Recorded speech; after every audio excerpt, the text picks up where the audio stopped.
Welcome to another episode of the Shift with Elena podcast. In this episode, I welcome Thomas Richard as my guest, diving into the intriguing world of cybersecurity governance, risk, and compliance. Join us as we explore the importance of communication skills in the industry, the benefits of starting small in your career, and the rising demand for cybersecurity professionals. Discover Thomas's insights on recruitment strategies, the mindset of ethical hackers, and the power of building relationships in the cybersecurity field. Stay tuned for this conversation filled with valuable advice, industry insight, and personal strategies for success. Enjoy the chat and let me know what you think. Thomas, welcome to the Shift podcast. Hello, how you doing? Doing well. I'm excited to chat with you. And before we started recording, we said it's you host a podcast as well, and it's interesting to be on the other side of the mic. So welcome to the other side. Yeah, listen, I've got a newfound respect for all guests because it's like. Listen, it's way more nerve-wracking this side. I don't know. I don't know if it's because I've just hosted so many times. You just get you get in your comfort zone hosting after a while. But yeah, when you come this side, it's like, oh God, what's she going to ask me?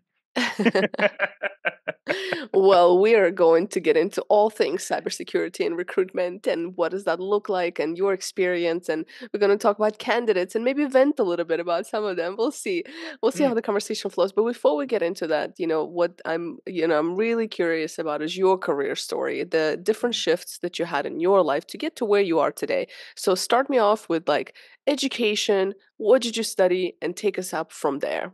Yeah, so I had a lot of fun at school, Elena, but probably didn't learn too much. I think the polite way of putting it said I was a late bloomer. So yeah, it wasn't really kind of too interested. Even education wise, was always kind of interested in moving forward and kind of, for want of a better word, kind of cracking on and making something of myself. But never was the traditional type of academic type person.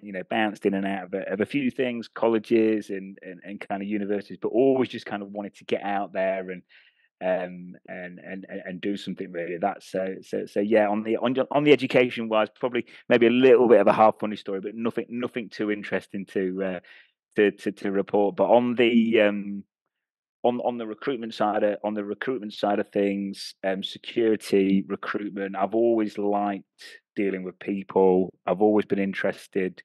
I've been interested in security for a long time, particularly hacking. So kind of combining recruitment and security. It's kind of like the people element and the interesting kind of world of cyber as well. So nice little combo.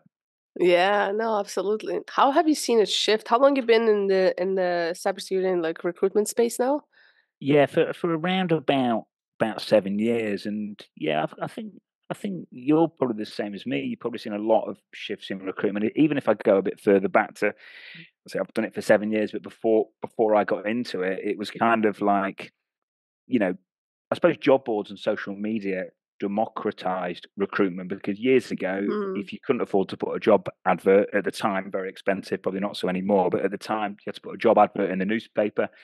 Nothing was on job boards. LinkedIn wasn't a thing, and I think kind of LinkedIn and job boards kind of democratized recruitment to a certain extent. And I think job boards now are kind of evolving even more, and we're seeing with kind of AI and automation that ROI on them has decreased a bit. But yeah, it's kind of really changed over the years. Agencies used to lock down their databases because they were just like prized possessions and gold, whereas now everyone's got the data because it's all over LinkedIn. So I feel like recruitment's really kind of changed a lot over the years. Yeah, you know what's interesting? You bring up a great point. Because I think we forget that there was a time when you're right. Like I remember even when I was younger, when I was like 13, I moved to the States and I was like looking for regular jobs, right? And I remember my parents like, well, you just go look in a newspaper. Like or I would go to like I remember there was like in the newspaper there was like a section, I forget, like jobs or something like that. And there was like, a few jobs, you know what I mean, and so on. And I'm curious, because right now, one, you have so many jobs, right? So it's like it seems like there's so many jobs, so I'm like out there, and at the same time, when you look on LinkedIn, you have like 1,000 applicants or like hundreds of applicants per job, and it almost seems overwhelming versus before you didn't see that. So it's almost like before Mm, you're like, well, I see they're hiring, but I don't know how many people I'm competing against. So you're a little bit more maybe encouraged to actually go and be like, you know what, I'm gonna mm, go to this place and I'm gonna put my resume to this place. But now with the global market, you no longer, because usually it's like, okay, I find this place, maybe I call them, maybe I mail them my resume, maybe I stop by the actual physical location. And now, like it's just, I'm just reminiscing now about the old good mm, old days. Maybe I mm. don't know if they are, but it's like I just, you brought up a good point. Like it's changed so much, the recruitment itself. It's interesting. Mm, yeah, it has, and I think in a way it kind of almost goes full circle, whether you're a candidate applying or a recruiter. And what I mean by that is, I still think with I still think like some of the old school relationship driven methods, especially for us and for me as like a really specialist niche or niche agency, is some of these kind of old school offline methods are just still so effective. I think at the minute, if you're a candidate, um, it's no secret the market's pretty choppy for a lot of people. And if you're on Mm, job boards, it's incredibly noisy. LinkedIn's incredibly noisy. And I think it's kind of almost if you can kind of have a more relationship driven approach people offline, or even if it is LinkedIn, DM them with a job. And I think that's really, really effective. I know from a recruiter standpoint, I can remember when job boards first came on the scene, it was almost like, or it had newly come on the scene, it was like, yeah, there'll be no more recruiters anymore. Then it was LinkedIn. Yeah, no, there'll be no more recruiters anymore because of LinkedIn. But I think and then like now it's like AI and automation. Yeah, there'll be no more recruiters now because AI's here. I just don't buy it. I think it almost pushes it more to that human interaction, because these things, AI and automation has made LinkedIn even noisier. It's made job boards ridiculously noisy, and I think it yeah. almost like amplifies that need for the recruitment fundamentals when it comes to finding the right people or getting a job. Yeah. No, I mean, listen, maybe we might be biased, but I think even if you look at it objectively speaking, you're totally right. I was talking to another colleague in the field yesterday about the same challenge, and we talked about how it's important to have the human aspect to recruitment, right? To have that conversation. And I still to this day, having been in this field and having been in my own job search in the past and so on, I can tell you for sure the best ways to get a job still to this day, especially the more senior you go, is either via a network or a recruiter, somebody Mm, who, and a bit, but it's also AKA network, right? Like a human being who knows you instead of applying online, right? mm, And it's like online application, what, like 5% success rate or something like that if you apply. That's what my colleague told me yesterday, and it's just and I with all this AI things, and people always, there's a lot of tools that are, companies are coming out with in terms of like screening better and screening for behavioral styles and screening for all the soft skills, and that's all good and dandy, but it still needs a human it does. at some point. You can Mm, do, it's great for sourcing and screening, yes, but at some point you're going to need to have that human. So I think the recruitment profession is not going away anytime soon. So if you're a recruiter and you're listening, don't you worry. AI will not have your job. You just work with yeah, it. yeah, I think so, and I think, yeah, if there is recruiters listening or headhunters listening, I think the more specialised you can go, Mm, the more valuable your skill set comes. I actually think if you're really headhunting in a weird kind of way, you actually shouldn't be headhunting all the time. And what I mean by that is when you are so within a niche and you're in it all day every day for a long period of time, you can almost fill a job in your head whilst you're taking a job order from a client on a Zoom call. I do it all the time, and the Zoom call finishes and exactly what they want is two or three phone calls, bang, the candidate's happy, the client's happy. And that's kind of like mm, that, just like I said, that is network, and that's not being better than anyone else. That's just doing it again and again and again. But yeah, it just takes all that noise and all that clutter out of the way. But it's certainly an interesting time. Like things like really, really changing. The market's weird, but I'm sure it'll come back. It's a really, really it's a weird time in general in the whole world. yeah, yeah, no, it is very interesting. There's a lot of shifts happening, and it's interesting to watch for sure. Mm, So you're based in the UK, you have a lot of clients in the US. how do you balance between, I mean, I can see how it might actually work because a lot of the phone calls are made later in the day in the UK, but then, I mean, in the US. So, like, how does it work for you time-wise? How do you manage that? Yeah, yeah. Do you know what I was laughing? I was laughing because I know we exchanged it. We did a little bit of a plan, and the one about balance, I was just like laughing. I think I'd like put a note down saying I don't know how to get. It's yeah. You just kind of get used to it, and you're right. Mhm. It does work if you're doing East Coast stuff from here. It's great Yeah. because you get up, go to the gym, go for breakfast, chill out all morning. You're probably looking at opening the laptop at about 11, half 11 in the morning, and then certainly Monday to Thursday, I will happily go till about midnight. I'm not advocating doing these massive days, and look, only do it if you're enjoying it. But that is, Yeah. is what I tend to do. Friday, I'll typically, unless something crazy is going on, I'll typically have a shorter day on a Friday, and then try not to do anything at the weekend. Again, depending on what we've got going on. But yeah, you can work it now and again. You do get a bit like, I just wish I could chill out one evening, but you can't have it all. Yeah, yeah. It's whenever I travel and I have to work like US time zone, but then I would try, it's tough sometimes, but I think you do get used to it, you know. I think Mm, you do get used to it, and if you're, you like your mornings to yourself, then it might be a really nice ideal. I'm mm, curious also there's been a lot of talk in cyber, at least I don't know that much about cybersecurity from a recruitment perspective.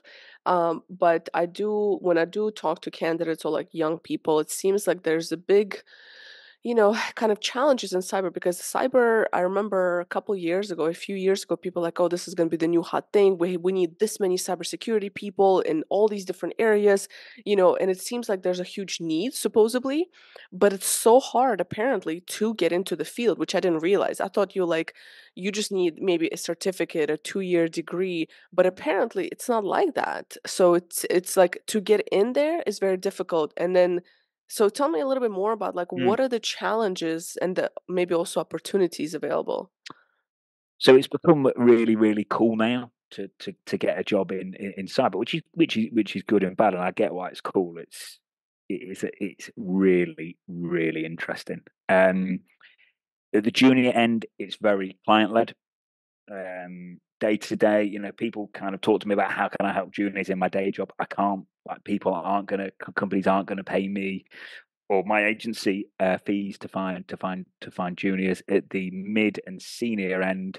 Mhm. It's typically much more candidate led. Mhm. In certain pockets of it, it is ridiculously candidate led, and to the point where unless you literally know them, you're not gonna be able to fill that. You're not gonna be able to fill that vacancy.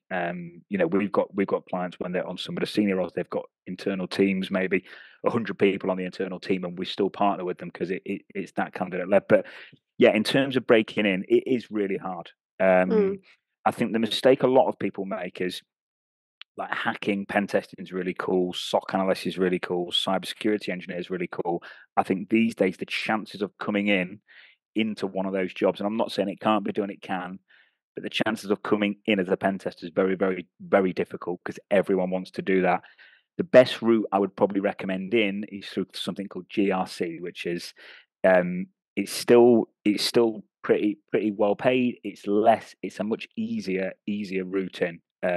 Governance, risk, and compliance. It's a much easier way to get in. We actually did a podcast about a guy who'd gone on to be a pen tester, and he came in through the GRC route for that reason. So Mm. it's a nice route, and I think everyone gets really starry eyed with the ethical hacking side and the kind of analyst side of looking at logs and stopping attacks as they happen. But the reality of going from college or university bang into that job, it is pretty difficult.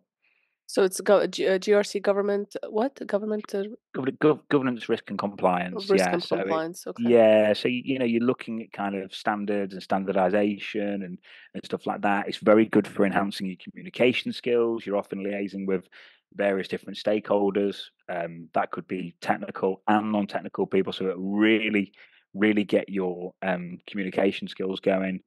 And yeah, just a much easier kind of route. And I think another thing as well for coming in is I think I've talked about this before is I've always said maybe go for smaller firms as well, where maybe you can access the founder or someone in the C-suite, and you can kind of have a conversation, even if it's over LinkedIn, just anything like that. But yeah, they're the main things I do on certifications.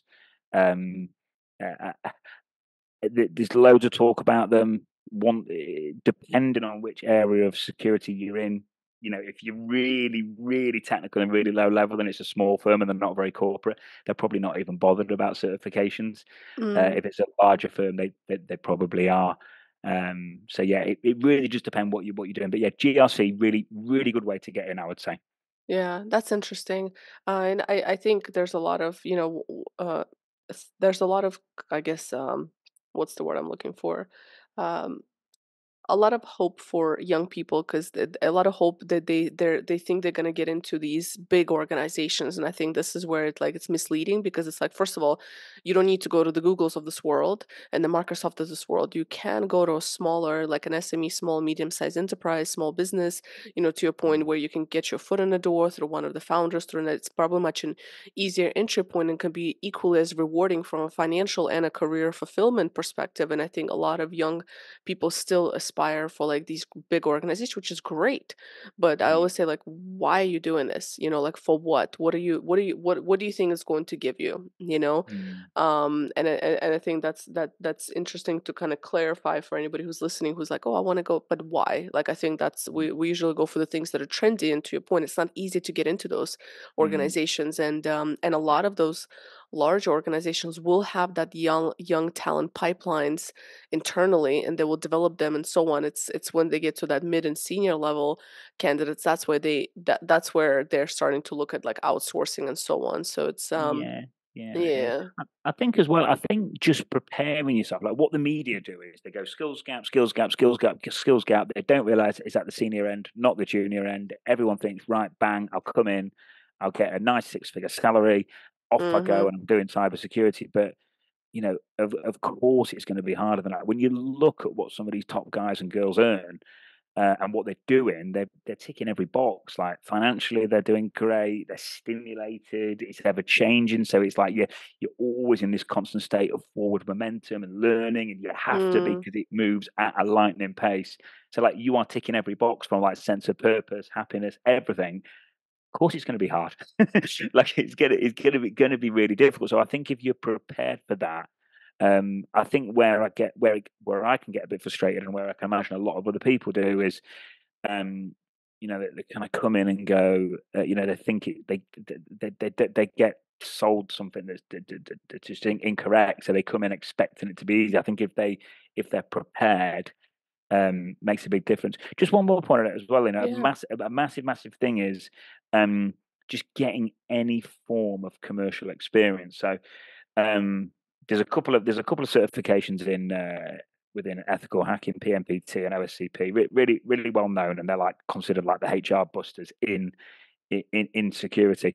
And there was one chat that, 'cause I do like LinkedIn Live sometimes, where I like just throw an event up and it's like, right, ask me anything, because I can't Mm. always come back to every junior that pings me on LinkedIn. So it's just like, right, juniors, ask me anything. And this guy came in, he's like, Tom, I've got PMPT, I've got OSCP, and I still can't. No one will look at me. Mm. And he basically didn't have any commercial experience. So the point I'm making here is, if you can get any form of commercial experience, the game does change. So his profile was mega. He had the two certs that we would really look for, but he didn't have any experience. So Mm. all I think I said to him at the time, all he had to do, even if it was go and work for free, and if whatever he could afford, whether it was an hour a week, a day a week, if he could afford to work all week and maybe live with some friends or family for 6 months, whatever it is, if you can get some form of commercial experience, you're going to stand out, and it's going to be much easier.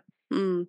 I like that point. I think that especially for a lot of people who don't have that experience, they always look for that job and they focus so much on the getting that job and so on. And I totally get that there are financial responsibilities, and I'm sure people have bills to pay and so on. But a lot of people discredit um, kind of I don't want to say volunteer, maybe volunteer work or project based work, or where you're just getting the experience. So it's like, yes, that you might not be getting paid for it, but you're actually preparing yourself for a Mm, salary jump 6 months from now, because 6 months of doing this project maybe at no cost, and if that means you do this project and then you work, a side hustle or at a hospitality or in a restaurant, whatever you need to do to make money to get that experience. I think it's important. And I always tell candidates, they'll be like, well, but then if, on my resume, it's going to say I did it for free. I'm like, who says you have to say you did it for free? The only thing mm, mm, a company is going to look at, a recruiter is going to look at, is your experience, your actual experience. What did you do? Nobody's going to be like, how much you get paid for that role? Nobody's going to question, right? They're just going to see that you've done this. You don't need to say it's volunteer experience. You don't need to say it's a family project I worked on. No, you can just say, this is what I've done, doing X, Y, and Z. So it's like also how you position yourself. And I think there's so much value to that. I've myself personally, I've done a lot of those things, and that has been a game changer for me in my career. I've done a lot of things for free, a lot of pro mm, bono type stuff to learn new skills, to be able to position myself for every pivot and shift I've had in my career. It works. It's just mm, painful to go through mm, it sometimes because mm, you still have to make money. But that's where I had all the other side jobs that would actually make me money, and then I would just do like a bunch of free stuff to learn, and it mm, works. mm. Yeah, no, it definitely does, and it's almost like focusing less on the end result and more on the process. Like you say, it's yes, short term, you're probably going to have to jump for a few hurdles and navigate maybe some financial stress there. But if you can do it, I think that is the only point I would take on if people are saying it's like that short term. If you can't afford it and it's like, shit, how am I going to do this? But I don't think you should ever worry about working for free, because long term, if you do a great job, yeah, you're going to be very well. In terms of enumeration, you're going to be very well rewarded. So I don't think you should ever think about that. And yeah, it will definitely open doors. The one thing about the security community as well, they're like, I find that anyone in the security community, if you're out there, if your intentions are good, if you're in it for the long run, that it's a very welcoming um, community, very nice. People are very willing to teach you stuff. Senior people at the top end are extremely conscious of it. There's like a very kind of open source mentality, share stuff. Sometimes people even call each other out for charging for material. Like it's like a yeah. There's been some stuff recently because there's more and more like cybersecurity influencers now on YouTube and whatever it is, LinkedIn, and yeah, they call each other out for charging for things. So yeah, it's like they really, if you're prepared to, pay forward a bit, yeah, what you've said there is very relatable and true within security. And I think it's like it's a small price to pay for the rest of your career. Do you know what I mean? It's like a 6 months or a year, but you're talking about you're gonna have a long career. So it's like it's a small sacrifice for that career jump and that career growth. And to your point, like, if you're a person who's like out there, who's genuine, who's working hard, who's kind of means well. And so I think it's true in every industry, because um it is so hard to stand out. But it is, let me rephrase it. It's not so hard to stand out. It's just not many people do it. So it's, you know what I Mm, mean? So it's like you just have to do a little bit more than other people, and that will make you stand out. So people are like, well, how mm, do I stand out? Honestly, just going back to the human aspects of us, and like just being genuine, being kind, paying it forward, being open, you know what I mean? Being a learner, being somebody who can be mentored, being open to feedback, offering help, adding value. If you just do that, you're already much higher than everybody else. And people, always complain like, well, it's a saturated market. It is, but you'd be surprised how easy it is to stand out in that mm, saturated market if you just tap into those pieces and do it consistently and mm, build that network and build those relationships and maintain those relationships. I think that's where, so it's like it's hard, but it's not. Do you know what I mean? mm, It just mm, requires a mindset shift. And instead of chasing the money and the next thing, and to get that dopamine fix right now, which is like, I need to get a job, I need to get paid now, I need to have this salary, I need to have this title. I think playing the long game, and this is something I've mm, been focusing on a lot myself personally, is like focusing on like, okay, I'm playing the long game. And your mm, mindset shifts once you say, mm. I'm playing the long game. Because the person who plays the long game will ultimately win, right? Because Yeah. it's, because you're going to time out your competition eventually. Yeah, definitely. And Elena, I tell you, I think every point you make there's really valid and really good. And I think the reason it will make you stand out for people that are listening to this is the fact of the matter is most people probably won't do it. Most people probably don't want to work for free, but that's good. So like if you listen to this pod and you ask your friends and family for advice and they think you're stupid for working free, that's good because it probably means that most people aren't going to do it. There's a guy in the UK. He's a very successful guy in recruitment.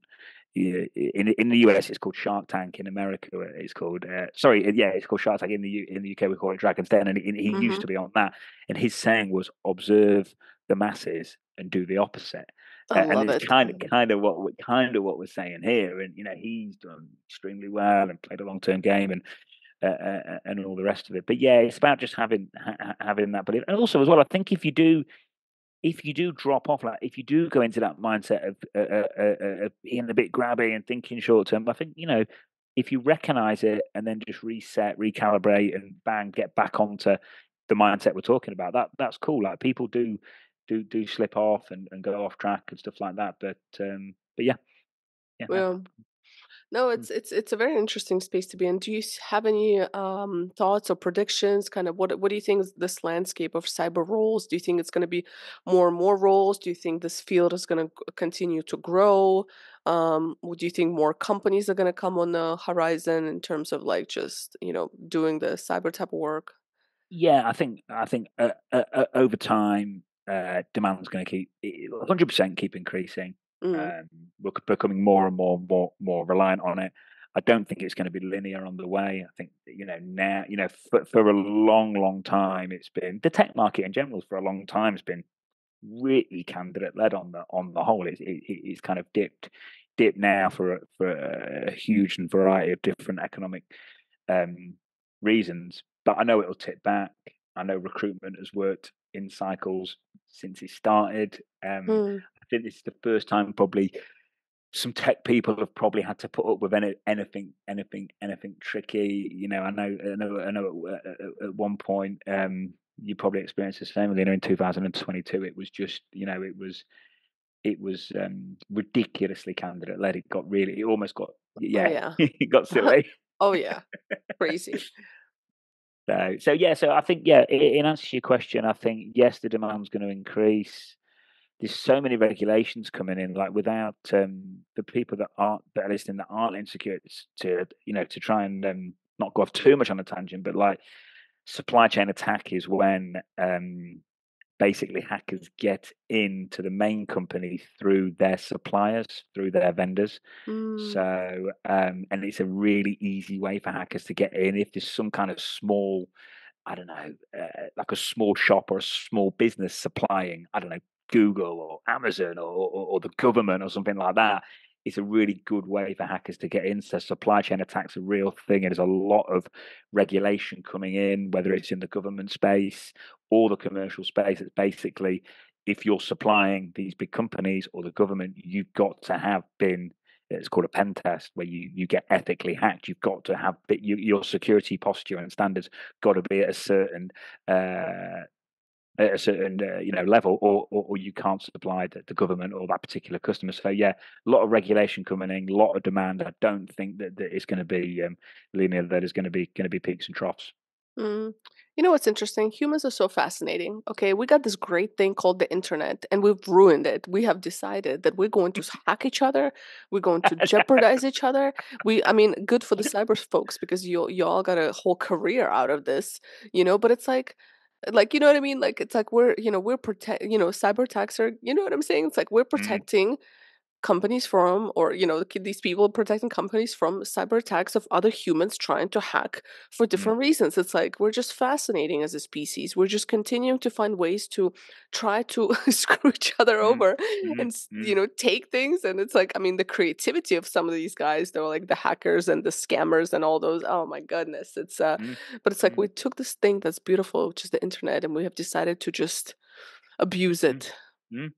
Yeah, well, again, it's a good point you make. The hacker. So when you're an ethical hacker, you have to develop, refine, and have a hacker mindset. You have to be able to think incredibly maliciously, so you can emulate what the bad guys and girls are going to do. Because they're called black hats when they're bad. When they're good, they're called white hats. When they're bad, they're called black hats. But the black hats, they don't faff around. They'll target hospitals. They'll target, when it's ransomware and they're locking a system. That's when they lock a system down and demand often Bitcoin to release the system. If they get a chance to target infrastructure within a hospital that's keeping people alive, they will do. And I think the first case was in Germany when literally someone died because hackers had taken various bits of equipment down. So it's really important, and I see it just getting more and more and more important. But we've messed it up. We've not us, but it's been Yeah, well, it's like you take this, you must be very smart to be able to do that. So you decided to use your brain to do harm. You know what I mean? Yeah. So I don't know. Anyway, that's nobody's perfect, I guess, but I think there's levels to it. Yeah, that's far from perfect. Yeah. I'm curious also, just for yourself being in this field, recruitment in general is a very thankless job in many cases. It can be rewarding and some, but I think you get a lot more disappointments, a lot of no's, a lot of ghosting from candidates and maybe even companies. It's a pretty thankless job, you know what I mean? Like that's what it feels like sometimes. That's how I feel sometimes at recruitment. Like I don't think people understand how difficult it is. I don't think people understand the importance, and that you are the advocate in many cases for those candidates, and that, you know what I'm saying. So how do you manage the disappointments? Yeah, I think a lot of being a recruiter. Obviously, you need to understand the fundamentals, network side of things. Having an actual network really helps, and the knowledge around what you're recruiting for helps. But so much of this job is mindset. Yeah. Like you say, it's everyone has had a story in recruitment where just something ridiculous happened that was just, we have a saying here where we always say, like, it's always our fault. Like, we always trying to think it's always our fault because it kind of makes you a better recruiter. But some stuff happens and you're just like, no, listen, that was not my fault. That was not my fault. So how do I handle it? I don't know. Probably like most people, like temporarily get very frustrated and annoyed about things. I try and channel that frustration and annoyance into the right activities, and try and channel it into getting things back. And I think I've almost become like a bit immune to it. Like I kind of, and I'm just kind of glancing up to my left there because I'm looking at a board that's got loads of activity we've got going on. But like I learned kind of you have to become very kind of outcome driven and stop thinking about, like, if I look up there's that much going on, this could happen and that could happen. But if I started getting excited about everything that's going on there and the candidates did, there's probably going to be some disappointed people. I think when you've done it for a while and you've been in the game for a while, I don't want to see you get more. Maybe you do get more immune to it, but you'd certainly get a lot better at handling it. And I'll more look at things like, how have we done at the end of this year, or how have we done over the last kind of 18, 24 months? And are we doing everything, like you said, are we doing everything on the process side? Are we reaching out? Are we winning new logos all the time? Are we getting hold of new candidates? If we're doing all those things on a regular basis, I know that everything will be cool. And it's kind of, but that does come with time. Like, I can remember when I first started, I'd be getting very, very annoyed on a very frequent basis. Yeah, I can imagine. I can imagine. But yeah, mindset is everything. How do you manage your mind? What helps you maintain that mindset? Like you mentioned, you have your gym in the morning sometimes, and so on. What are your go-to, I guess, activities and ways to just like stay cool, calm, and collected, I guess. I think, and I know it's not for everyone. Meditation is just a massive one for Mm, me. I was off it for ages, but I've just got back on it, and it does. There's a guy called hedge fund guy called Ray Dalio, and he yeah. he basically describes it as it allows him to take a helicopter view on his hedge fund. And it really, I just think I just think it's so true. I've been hypnotized before for, like, when I was drinking all the time. I didn't want to drink.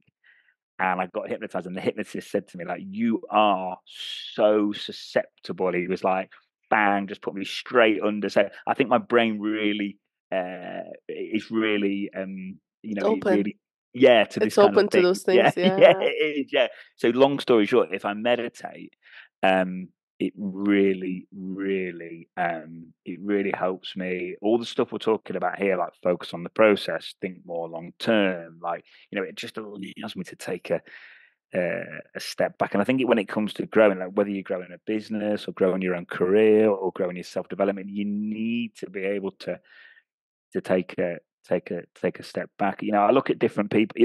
It sounds a bit cliche to say it, but like when you're in different places, me and you have talked about Dubai a lot of ever. When you're in Dubai or a lot in London as well, you're looking at different people doing different things. You're like, hang on, we're all working like 8, 12, 15, 6 hours a day, whatever it might be. Some Mm-hmm. people are working 4 days a week, some are working but we're typically like and some of the people that are doing the best that I know in life and really, really moving forward, they're not necessarily absolutely working themselves into the ground by any stretch. They're Mm-hmm. they're they're working a nice amount of hours. They're thinking straight. Their mind's right. Their mindset's right. They're probably looking after their bodies. They're eating the right things. Their social media diet and who they follow is probably pretty strong and pretty on point.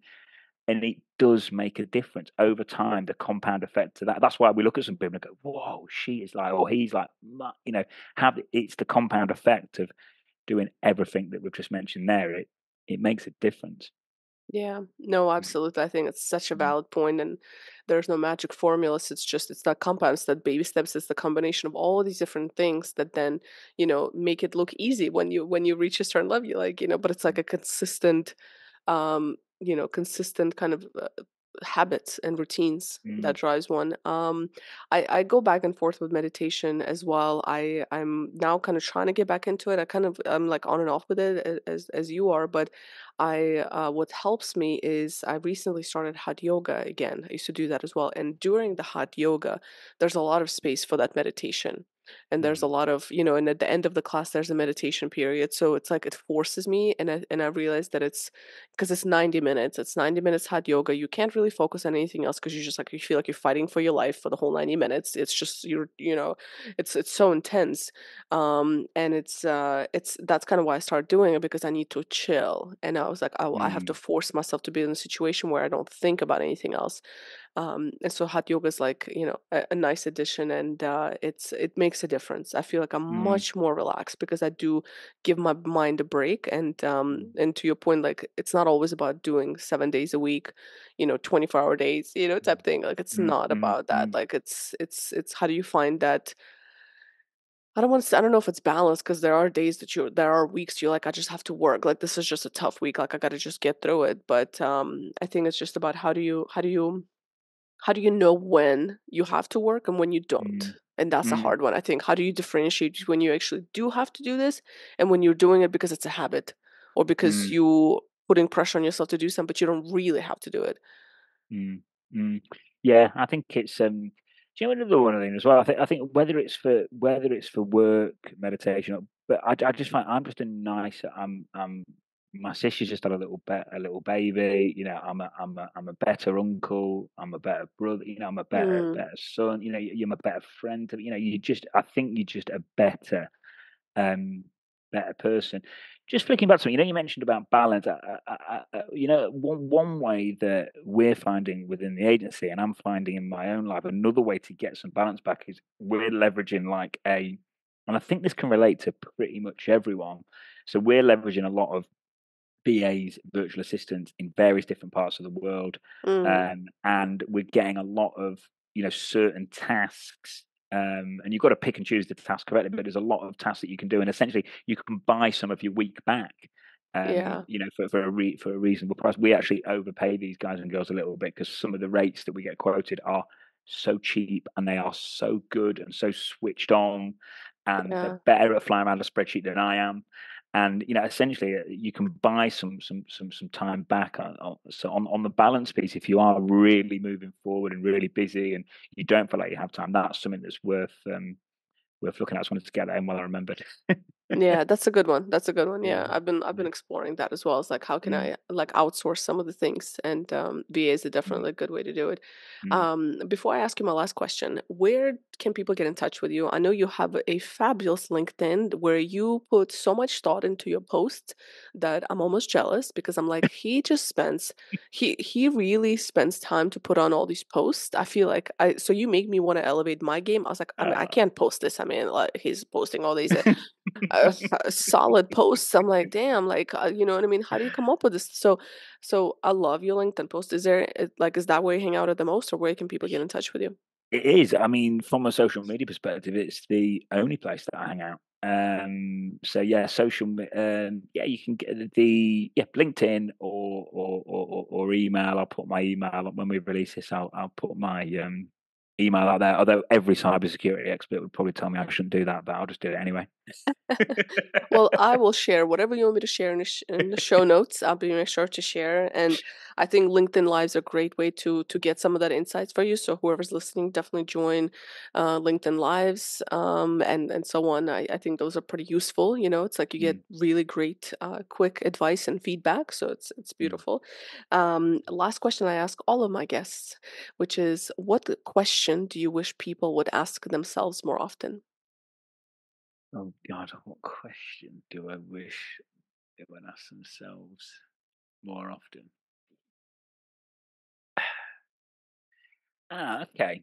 Perhaps, uh, perhaps maybe to just sit back and ask themselves if what they're doing now and the actions that they're taking and stuff like that, and what their daily habits are and their daily routine and the way they are and the way they're treating people, where will that, is that going to get them to where they want to be in 5 years' time? Are they going to be really happy or really disappointed with themselves? It's probably a shorter way of asking that, but yeah, that Mm. that's what I I love that. I yeah. love it. I love it. It's so Mm, spot on. Well, I appreciate you. Thank you for taking this time on a Friday afternoon to do this. I wish you a wonderful weekend. I'm sure we'll stay in touch and do this again. yeah. Thank you. Yeah. Thank you.